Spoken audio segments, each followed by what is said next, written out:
My contacts call me Bain, and I oversee an underground organization called CrimeNet. I find the top thieves, thugs, hustlers, and drug dealers. I hook them up with contacts and set the stage. They think they're working for themselves, but they just can't see the bigger picture. What seems like a simple bank heist on the surface is much more. The payday gang were tested elsewhere, pulling little jobs here and there. Little do they know, I'm training them for the greatest heist of all. Hello viewers, thank you for tuning in to my video. I am Replay, and in this video we are going to theorize about what is Bain planning. What is his biggest plan? Little to nothing is known about Bain. No one who plays the game knows any kind of detailed information about him, so Overkill isn't really releasing information about him. The payday gang doesn't know who Bain is and probably don't have the time to, what with all the heisting and all that. Even the commissioner can't get a solid lead on who Bain is.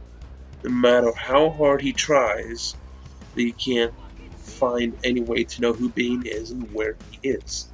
The only thing we can say we know about Bain is that he is a master hacker, manipulator, and he is preparing us for the greatest heist of them all.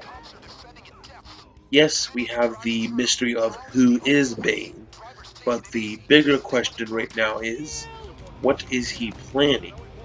It's said throughout the web series that Bain is planning something big, but we don't know what, yet we can guess. I'm training them for the greatest heist of all. They are planning something way bigger than what we imagined. They're cooking up something. Something big. Mother of all heists. As Bain said in the beginning of the video, the payday gang is being tested, and he's training them for the greatest heist of them all. So damn near every heist we do is approved by Bain to prepare us for the ultimate heist. Each new heist that the payday gang does, and each new heister the payday gang gets, is preparing us one step closer to the ultimate heist. Every heister is bringing something to the table that no other heister has, even Soul. He has no backstory or cause to be in the gang. The only thing he has is that Bain offered him twice as much money every payday compared to what he makes every year playing hockey. Bain wants Sokol in the gang because we need a grinder, or else Sokol would be completely useless without the grinder perk deck. We need Sokol in his ways to complete the ultimate heist. Bain is looking deep into so much detail as to who is the most ideal person to have them join the payday gang, that he's reaching clear into Russia for another perfect heister to add to the roster. Bain even compromises with Sokol after being offered 1.4 million every payday. Sokol says, "What about 1.7 million?" And Bain says yes without hesitation. Also, remember the turret? You know, the objective of the heist that no one likes, that's attached to the transport heist. This turret could even be a significant role to the ultimate heist, with Bain making us go get the big turret after discovering the blueprints for it. And on top of that, we have to grab the crap ton of ammo that comes along with it in the other two train cars. The transport train heist can be a long and annoying heist with a good payout, but it signifies that the gang is one step closer to being ready for the final heist. So, what is the final heist?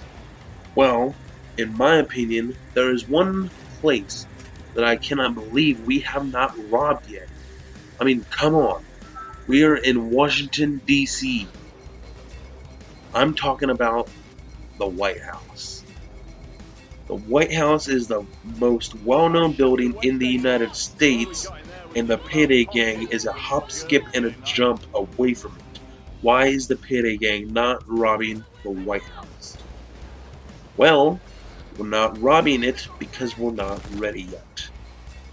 Bain is still testing us, and he's still looking for more people to join the gang and grab more military-grade equipment to use it when we finally attempt the greatest heist of them all.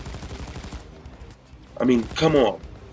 If Bain is preparing the greatest heist of them all, what's a better place to rob than the White House? Every new mechanic brought into the game, every different way we start a heist, every different way we end a heist, every different way we progress through a heist can signify the multiple ways we can start, defend, and finish the greatest heist of them all. We could ram the gates to the yard of the White House, or we could parachute in from above, even sneak through tunnels to stealth the mission. The final heist could even be the only heist that will have more than a 3-part to complete. The possibility of a 7-part heist would be a lengthy gaming session and probably have the biggest payout. With the commissioner determined to find Bain and stop CrimeNet, the first part of the heist could be rescuing Bain from jail or being taken to jail, something like that. Another part, escaping in a van. Then Bain tells us to go get back to the safe house so we can get ready to do the final heist, because with the cops going to be on us the entire time, it's best to pull off the final heist now while we can before we get caught again or something like that. Pull it off and get out of Washington, D.C. Even then, another part could also be while at the safe house, you actually have to fight cops inside the safe house, because since the new safe house has come out, there have been things I've heard that cops will randomly raid your safe house and you have to defend your safe house. So that could be preparing us for the ultimate heist, where we have to defend ourselves in the safe house and grab the turret if you plan to grab the turret while you're there, or else you will have to drop off the turret from a helicopter during the actual heisting of the White House. Then burn the safe house so there is no evidence on you. Then charge the White House for the final heist. Then, during the heist itself, you could have a number of objectives, like using the beast on a giant safe, collecting valuable goods throughout the White House, see the turret and set it up in a certain location, like somewhere in the yard around the White House, or even on top of it. Set it up in a strategic location. You even could hold the president hostage so the cops aren't on you as badly, as long as the president is in zip ties. They won't be on you as much as if he's not in zip ties. Something like that. Then finally get extracted and have to escape out of state or out of country after such a high-risk heist. But all of this is really something I can only theorize about. It's if Overkill is sticking to what they said 3 years ago in the web series promoting the release date of Payday, they are going to be planning something big for the final DLC that they're going to give us for Payday 2, whenever that's going to be. So far, it's supposed to be the end of 2017. So around the end of 2017 is where we would be starting to sum up everything that the Payday gang has done.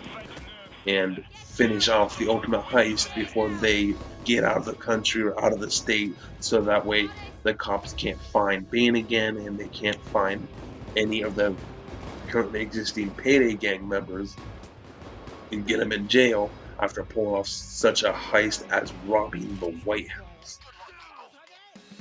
All this is just theory, and I believe Overkill is sticking with that one solid storyline, but they stopped some storylines that fell out before they reveal the ultimate heist to us. We still have a full year of content to get more heisters or more military equipment to better prepare the Payday gang to do the final heist.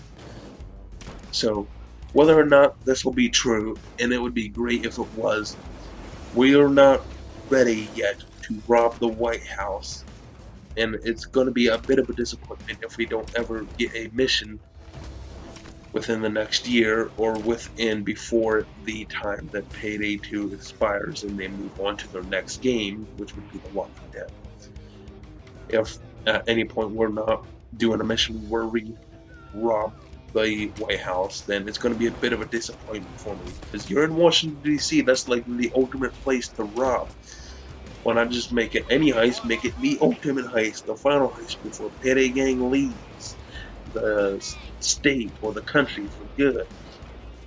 In Payday 3, they'll be known forever by growing Payday rookies with rumors and Easter eggs of the original 4 Payday gang members robbing the White House, stuff like that. But that's all I really have to say about what I think Bain would be planning. A lot of stuff that we have done is preparing us or giving us alternate ways that we can play this final heist. Even use stuff like the turret to place on top of the White House and have it defend us against dozers or something like that while we're inside, grabbing items and all that. So if robbing the White House alone can be true, we will only have to wait to see if it actually is true and how they are going to play out the entire heist. We will have to wait and see, because it's probably going to be nowhere near what I think it's going to be, even though it'd be some great ideas, like finally putting that turret to use. It's like, okay, we stole a piece of military equipment turret. What are we going to do with it? We haven't done a damn thing with it yet. Turns out we robbed it really early in to help us rob the White House. That would be awesome. Make the damn thing useful, more than just the fact that we earned a bunch of money off of robbing a train that we happen to find out is carrying the turret. I don't know what to say after all that. All this is only a theory, and I would love to see it come true, to be like the final DLC that everyone gets for Payday 2. But that's all I have to say, and until next time, keep calm, game on, and thieve on.